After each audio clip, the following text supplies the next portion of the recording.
FYUGP third সেমিষ্টাৰৰ যিসকল ছাত্ৰ ছাত্ৰী BA পঢ়ি আছে তো তেওঁলোকৰ কাৰণে আজিৰ ভিডিঅ'টো অত্যন্ত গুৰুত্বপূৰ্ণ হয় যে থাৰ্ড সেমিষ্টাৰৰ যিটো পলিটিকেল মাইনৰ পেপাৰ আছে সেই মাইনৰ সাবজেক্টে তোমালোকৰ যেহেতু অহা 6 তাৰিখত এক্সাম আছে 6 ডিসেম্বৰত এক্সাম আছে তো 6 তাৰিখৰ এক্সামৰ কাৰণে তোমালোকে কিছুমান ইম্পৰ্টেন্ট কোশ্চেন আনসাৰ দেখুৱাম যেটো যোৱা বৰ্গৰ কোশ্চেন পেপাৰ আছে যোৱা বৰ্গৰ কোশ্চেনৰ পৰা তোমালোকৰ কোনখিনি ইম্পৰ্টেন্ট হয় আৰু কোশ্চেনখন তোমালোকৰ সলিউশন কৰি দেখুৱাম তো তোমালোকে ভিডিঅ'টো স্কিপ নকৰি ভিডিঅ'টো হেকলৈ চাই থকা ইয়াত যেটো তোমালোকে দেখিবলৈ আছে 2024 পলিটিকেল সায়েন্স তো এটো আছিল 2024 বৰ্গৰ বা যোৱা বৰ্গৰ যেটো কোশ্চেন পেপাৰ যে পলিটিকেল সায়েন্স সেই পলিটিকেল সায়েন্সৰ কোশ্চেন পেপাৰ আৰু পেপাৰ কোডটো দিয়া আছে এটো আছিল পেপাৰ কোড তো তোমালোকৰ এটো পেপাৰ কোডটো বেলেগ হ'ব আৰু তাৰ পিছত যেটো সাবজেক্টৰ পলিটিকেল সায়েন্সৰ মেজৰ সাবজেক্টৰ নামটো হল তোমালোকৰ প্ৰস্পেক্টিভ অন পাব্লিক এডমিনিষ্ট্ৰেচন তো প্ৰস্পেক্টিভ অন পাব্লিক এডমিনিষ্ট্ৰেচন এটো আছিল তোমালোকৰ মাইনৰ পেপাৰ পলিটিকেল সায়েন্সৰ থাৰ্ড সেমিষ্টাৰৰ আৰু এইখন বিষয়ৰ যেটো তোমালোকৰ 6 তাৰিখত এক্সাম আছে তো এই যোৱা বৰ্গৰ যেটো ফুল মাৰ্ক 60 মাৰ্কৰ এক্সাম হৈছে আৰু টাইমটো দি আছিল 2.5 ঘণ্টা তো ঠিক তেনেকৈ তোমালোকৰ এইবাৰো তোমালোকৰ যে 60 মাৰ্কৰ এক্সাম দিব লাগিব আৰু টাইমটো দিয়াটো ক'লা 2.5 ঘণ্টা তো কেনেদৰে প্ৰশ্ন আহিছিল এটো চোৱা যে এক নম্বৰ যেটো প্ৰশ্ন আহিছিল যে answer the following as directed 1 into 8 equal 8 তো এক নম্বৰ প্ৰশ্ন 8টা লিখিবলৈ আহে টোটাল 8 মাৰ্কৰ তো তলৰ দিয়াবৰ নিৰ্দেশ অনুযায়ী উত্তৰ দিয়া তো এক নম্বৰটো যেটো এক নম্বৰ প্ৰশ্নৰ এ নম্বৰ প্ৰশ্নটো আহিছিল যে লোক প্ৰশাসন প্ৰকৃতি সম্পৰ্কে পৰিচালনামূলক দৃষ্টিভংগী প্ৰবক্তা হিচাপে তলৰ কোনগৰাকী ভুলকৈ তালিকাভুক্ত কৰা হৈছে ইয়াৰ যেটো এনসাৰটো তোমালোক কোনটো হ'ব তেটো চোৱা যে অপচন এ দি আছে সাইমন তাৰ পিছত দি আছে অপচন 2 নম্বৰতে দি আছে যে স্মিথ বাৰ্গ আৰু থমসন তাৰ পিছত দি আছে LD হোৱাইট তাৰ পিছত দি আছে তোমালোকৰ 4 নম্বৰ অপচনত লুথাৰ গুলিক আৰু শুদ্ধ অপচনটো হ'ব যে তোমালোকৰ চয়েস দা কাৰেক্ট অপচন তো তোমালোকৰ শুদ্ধ অপচনটো হ'ব তোমালোকৰ এক নম্বৰটো তোমালোকে এটো শিকিবা এটো তোমালোকৰ ইম্পৰ্টেন্ট হয় মাইনৰ এক্সামিনেশনৰ কাৰণে পলিটিকেল সায়েন্স থাৰ্ড সেমিষ্টাৰৰ তাৰ পিছত আহা বি নম্বৰটো দি আছে তলৰ কোন কৰে কি লোক প্ৰশাসনৰ পিতৃ হিচাপে গণ্য কৰা হয় মোস্ট ইম্পৰ্টেন্ট হয় ভেৰি ইম্পৰ্টেন্ট হয় যেটো এটো প্ৰশ্নটো পলিটিকেল সায়েন্স মেজৰ যেটো আছে সেই মেজৰ সাবজেক্টৰ এটো এই বৰ্গত আহিছিল যেটো 1 ডিসেম্বৰত এই পেপাৰৰ এক্সাম হৈছে যিকল ছাত্ৰছাত্ৰী মেজৰ লৈছিল তো মেজৰ সাবজেক্ট এই প্ৰশ্নটো আহিছিল তো তোমালোকৰ কাৰণে ইম্পৰ্টেন্ট হয় মাইনৰৰ কাৰণেও তো ইয়াৰ উত্তৰটো হ'ব তোমালোকৰ 4 নম্বৰ যে উড উইলসন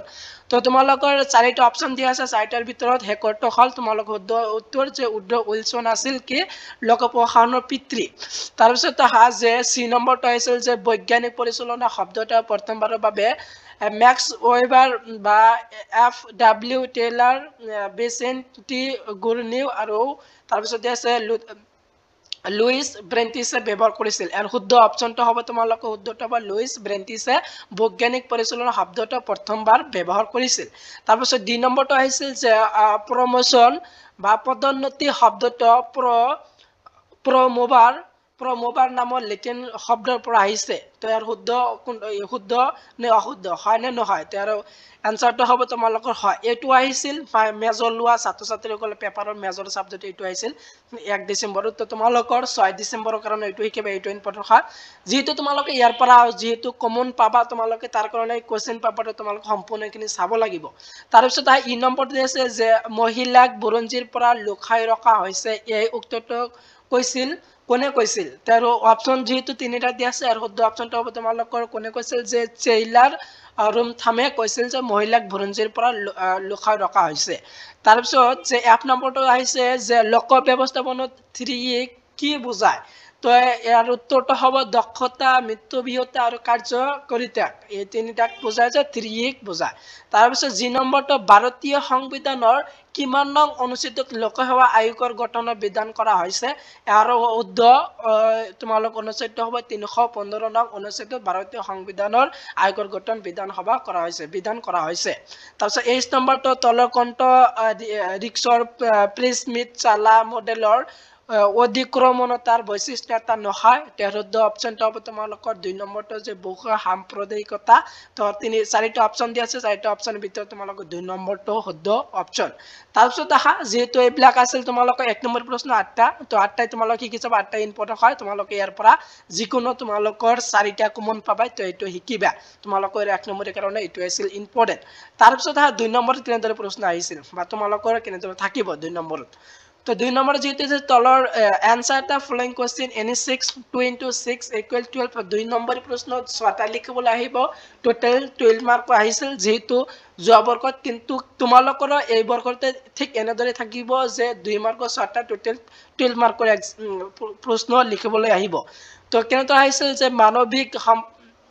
সাম্প্ৰকিক তত্ত্বৰ দুটা নীতি লিখা বি নম্বৰটো হৈছে ৰাজনীতি আৰু প্ৰশাসনৰ দ্বিবিভাজনৰ অৰ্থ কি সুপ্ৰশাসনৰ দুটা বাধা উল্লেখ কৰা ভেৰি ভেৰি ইম্পৰ্টেণ্ট হয় তোমালোকৰ এইটো কিবা 6 তাৰিখ এক্সামৰ কাৰণে বিষয় প্ৰশাসনৰ দুটা সমস্যা উল্লেখ কৰা যদি তাৰ পিছত আছে যে জ্যেষ্ঠতা নীতিৰ দুটা গুণ লিখা তাৰ পিছত আছে নতুন লোক ব্যৱস্থা আপোনাৰ আৰু নতুন লোক সেৱা দৃষ্টিভংগী দুটা পাৰ্থক্য লিখা এইটো কিবা 2 নম্বৰৰ কাৰণে তো তোমালোকৰ 2 নম্বৰ প্ৰশ্ন যিকেইটা দিয়া আছে গোটেইবিলাক চাবা তোমালোকৰ গোটেইবিলাক ইম্পৰ্টেণ্ট হয় তো এইটো এইবিলাক আছিল 2 নম্বৰ নতুন লোক প্ৰশাসন কি হেকৰটো হল ম্যাক্স ওয়েবাৰৰ আমোলতান্ত্ৰিক তত্ত্বৰ দুটা দিশ উল্লেখ কৰা তো 2 নম্বৰ প্ৰশ্নৰ উত্তৰখিনি তোমালোকক দিয়া আছে তো তোমালোকে 2 নম্বৰ প্ৰশ্ন কেলি গোটেইবিলাক চাবা ইয়াৰ পৰা তোমালোকে কমন পাবা তো তোমালোকে এইটো ভেৰি ভেৰি ইম্পৰ্টেণ্ট হয় তোমালোকৰ 2 নম্বৰৰ কাৰণে তো ইয়াৰ আনসাৰটো তোমালোকে চাই লোৱা আনসাৰটো মই 2 নম্বৰ প্ৰশ্ন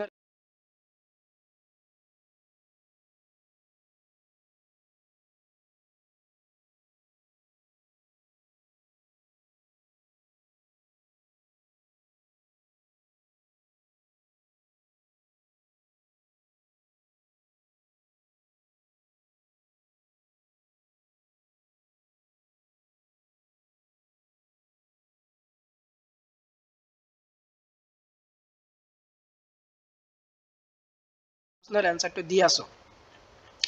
তাৰ পিছত দেখা আছে তোমালোকৰ 3 নম্বৰ প্ৰশ্ন তো 3 নম্বৰত কেনেদৰে থাকিব যে right short note on the following any 4 তো 5 into 4 equal 20 তো তোমালোকৰ 5 নম্বৰ প্ৰশ্ন তোমালোকে 3 নম্বৰ প্ৰশ্ন দিয়া থাকিব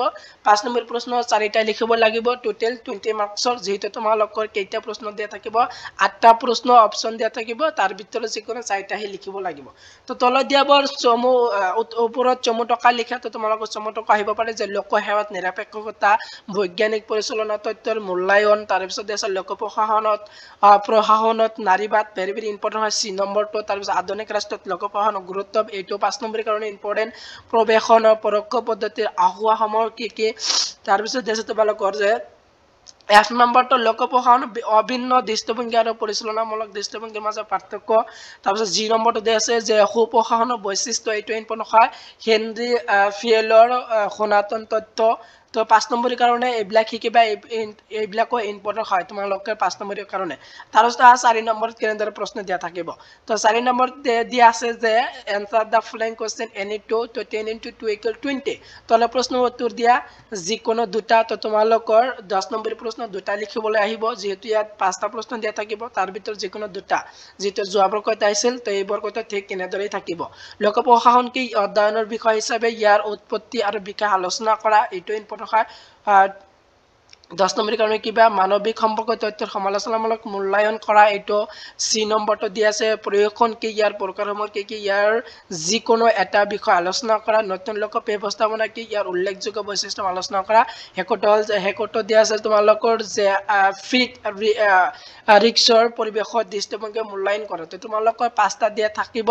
10 নম্বৰ প্ৰশ্ন 5টাৰ ভিতৰত যিকোনো দুটা লিখিব লাগিব তো তোমালোকে এইবিলাক শিকিবা ইয়াত 5টা দিয়া আছে তো ইয়াৰ পৰা তোমালোকে কমন পৰিব তাৰ কাৰণে তোমালোকে এইবিলাক শিকিবা তো এইটো আছিল তোমালোকৰ যোৱা বৰ্গৰ কোশ্চেন পেপাৰ মাইনৰৰ আৰু তোমালোকৰ যেহেতু এই সাবজেক্টটো মেজৰ এণ্ড মাইনৰ একেই সাবজেক্ট তো মেজৰ সাবজেক্ট যেহেতু অহা সৰি যোৱা ডিসেম্বৰত তোমালোকৰ এক্সাম হৈ গৈছে তো কোনোবা যদি কোশ্চেনটো কোনোবা যদি চাব বিচাৰিছে তেনেহলে মই ডেসক্ৰিপচনত লিংকটো দিয়া থাকিব যে যেটো মেজৰ পেপাৰ আছিল যে যোৱা ডিসেম্বৰত যিখন পেপাৰ এক্সাম হৈ গৈছে তো হেটো তোমালোকে চাব পাৰা তাৰ পৰা কমন পঢ়িব পাৰে তো হেটো তোমালোকে চাই লবা তো তোমালোকে এইবিলাক ভালদৰে